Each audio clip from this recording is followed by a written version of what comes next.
Hello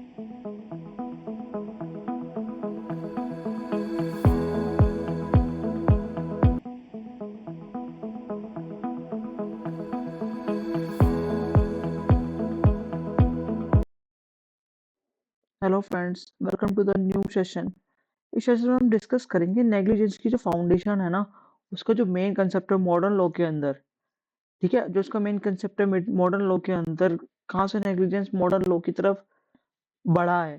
ठीक है, वो Donoghue versus Stephen, Donoghue versus Stephen 1932 का केस है ये। बहुत लैंडमार्क जजमेंट है। ठीक है, इसमें देखते हैं क्या है इस केस के अंदर, है ना। बहुत ध्यान से देख रहे हैं इस केस को, बहुत ही अच्छा केस है, इंटरेस्टिंग भी है।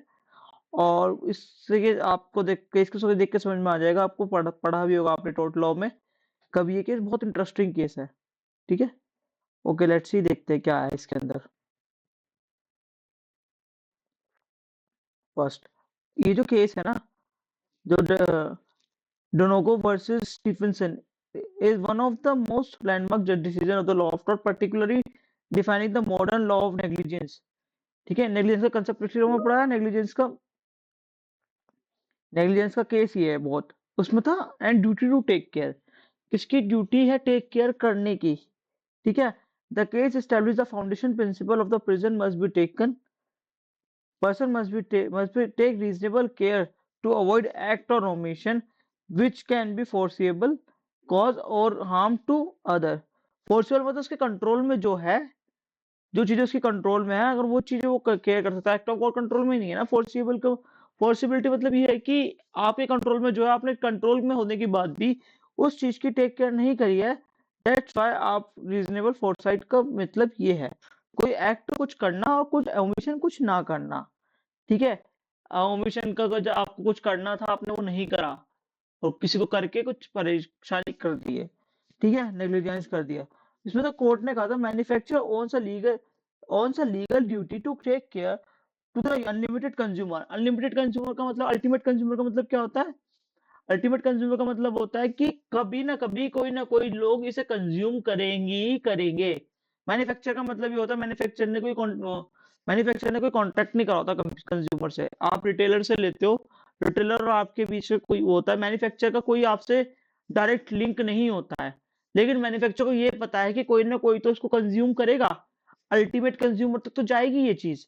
तो मेन चीज इसमें ये कहती है, ultimate consumer is the most important. ठीक है, मैन्युफैक्चर को ये ध्यान रखना है, अगर वो कंज्यूम करने के लिए कोई चीज बनाई जा रही है ना, और कंज्यूम करने के लिए कोई चीज बनाई जा रही है, तो उसके लिए आपको, चाहे आपका कॉन्ट्रैक्ट हो या ना हो, तो आप उसके लिए अल्टीमेट कंज्यूमर के लिए आप लाइबल होगे। इसमें ये चीज बताई गई है।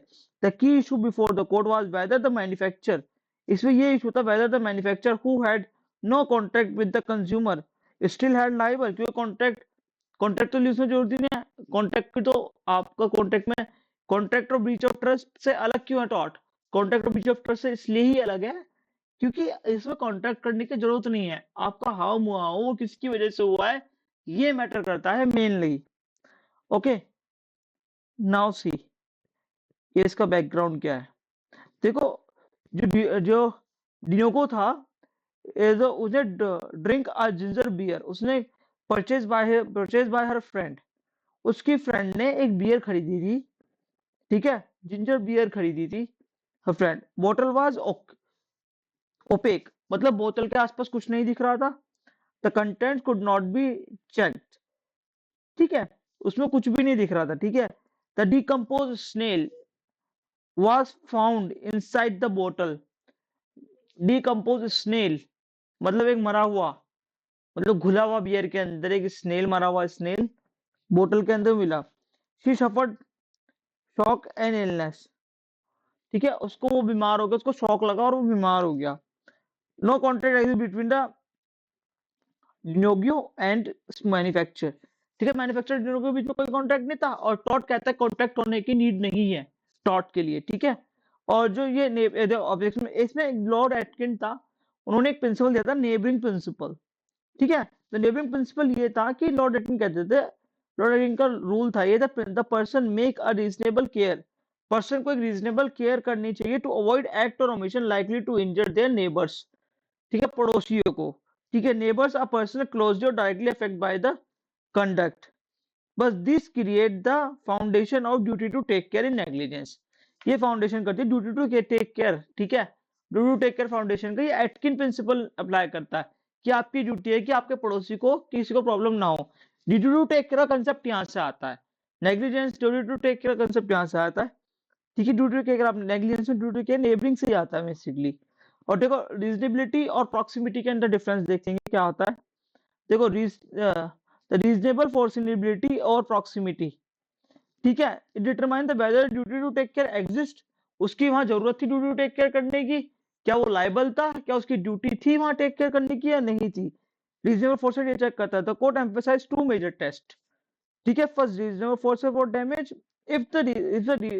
अगर कोई reasonable person can forcing the conduct, वो रोक सकता है उसको, might cause harm the other, दूसरे को हार्म करने से, then the duty to take care arise, फिर उसकी ड्यूटी बनती है। अगर एक प्रूडेंट मैन है, ठीक है, जो अंडरस्टैंड कर सकता है each and everything, if we see कि वो बंदा ड्यूटी कर सकता है, पागल इंसान तो नहीं बचा सकता किसी को, लेकिन नॉर्मल इंसान, प्रूडेंट रीजनेबल पर्सन, अगर जो वो कुछ वहां वो रोक सकता है उस चीजें, तो रीजनेबल पर्सन भी नहीं रोक सकता, नॉर्मल पर्सन भी नहीं रोक सकता। अगर नॉर्मल पर्सन रोकते तो वहां उसकी ड्यूटी बन जाती है टेक केयर करने की, ठीक है। और प्रॉक्सिमिटी प्रिंसिपल क्या होता है, there must be a sufficient and close relationship between the defendant and the plaintiff independently from the proximity does not need to physically, ठीक है। प्रॉक्सिमिटी प्रिंसिपल ये होता है कि आपका कोई डायरेक्ट रिलेशन हो या ना हो, ठीक है, सफिशिएंट एंड क्लोज रिलेशनशिप, तो सफिशिएंट और क्लोज रिलेशनशिप होना चाहिए प्लेंटिफ और डिफेंडेंट के बीच। इंपॉर्टेंटली है proximity does not need to be physical, लेकिन वो प्रॉक्सिमिटी फिजिकल जरूरी नहीं है, लेकिन डायरेक्ट रिलेशन होना चाहिए मैन्युफैक्चर और अल्टीमेट कंज्यूमर के अंदर डायरेक्ट रिलेशनशिप होता है, क्योंकि जो मैन्युफैक्चर बनाता है ना, मैन्युफैक्चर कोई चीज मैन्युफैक्चर कर रहा है तो वो कस्टमर के कंज्यूम करने के लिए ही कर रहा है, उसको पता है कोई ना कोई इसको कंज्यूम करेगा ही करेगा, अल्टीमेट कंज्यूमर तक जाएगी जाएगी, ये कंज्यूम होनी ही होनी है, और उसको कंज्यूम करने के लिए ही बना रहा है, कोई भी चीज बना रहा है, ठीक है। जो चीज कंज्यूम होने के लिए बनती है ना कस्टमर्स के लिए, ठीक है, वो उसमें तो जो मैन्युफैक्चर है वो अल्टीमेट कंज्यूमर के लिए बना रहा है, तो उसका डायरेक्ट रिलेशन प्रॉक्सिमिटी में आएगा। और प्रॉक्सिमिटी सफिशिएंट और क्लोज रिलेशनशिप होना चाहिए, लेकिन इसमें डज नॉट मीन फिजिकल, वो फिजिकली नहीं हो लेकिन डायरेक्ट है। समझ में आ रहा है कंसेप्ट कि वो सफिशिएंट है रिलेशनशिप, बस फिजिकल नहीं होना चाहिए। वो जरूरी नहीं कि कंज्यूमर मैन्युफैक्चर के पास डायरेक्ट ही खरीद के लाया हो, वो तो रिटेलर से लेगा, ठीक है, या वेंडर से लेगा किसी, ठीक है। गॉट इट, ये प्रिंसिपल समझ में आ गया।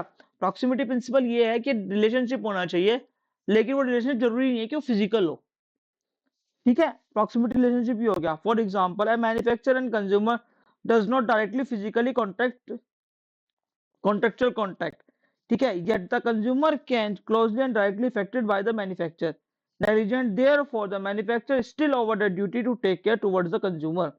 Got it? Proximity principle समझ में आ गया, जो मैंने चीज समझा वो यही लिखी है इसमें।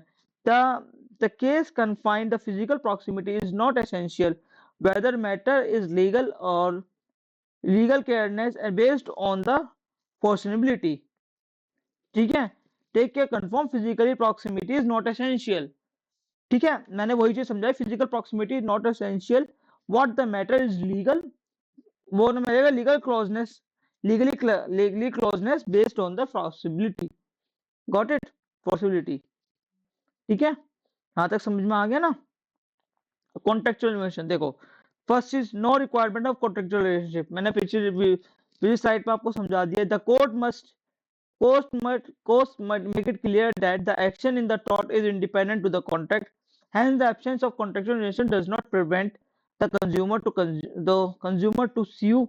मतलब कॉन्ट्रैक्ट नहीं कराना मैन्युफैक्चर से उसने, कॉन्ट्रैक्ट तो उसका वेंडर से हुआ है, लेकिन मैन्युफैक्चर भी लायबल होगा उसके लिए, ठीक है। उसकी जरूरत नहीं है उसको, मतलब कंज्यूमर को रोक नहीं सकते आप उस चीज के लिए, मतलब आपको केस करने से कि आपने ये तो मुझसे नहीं लेके गया, ये तो वेंडर से लेके गया, इसमें वेंडर की गलती है, ठीक है। This was a major shift as a prior English decision often required a contractual nexus is claim damages। Got it? Now see, अब इसमें ड्यूटी ऑफ मैन्युफैक्चर ड्यूटी क्या है? The manufacture towards the consumer, manufacture की duty क्या है? The court of the manufacture who sell the product intend to reach the consumer, ठीक है। Same condition is likewise on the factories के ऊपर भी same with no reasonable opportunity to intermediate examination, and whether with the knowledge that lack of reasonable care as manufacture can be cause injury. Got it? उसकी पता है कि उसको factories पे भी ये चीज लागू होती है, जो मैन्युफैक्चरर्स हो गई, फैक्ट्री के अंदर ही मैन्युफैक्चर होती है चीजें, प्रोडक्शन फैक्ट्री के अंदर ही होगा, है ना। इफ भी सी ये कहना चाहते हैं कि फैक्ट्री पे भी वही लो लागू होगा जो फैक्ट्रीज के अंदर कंज्यूम होता है, ठीक है। और no reasonable opportunity to intermediate examination, ठीक है, with no reasonable opportunity to intermediate examination, उसकी एग्जामिनेशन की जरूरत है, एंड उसको ठीक करके तभी मार्केट में लाया जाए।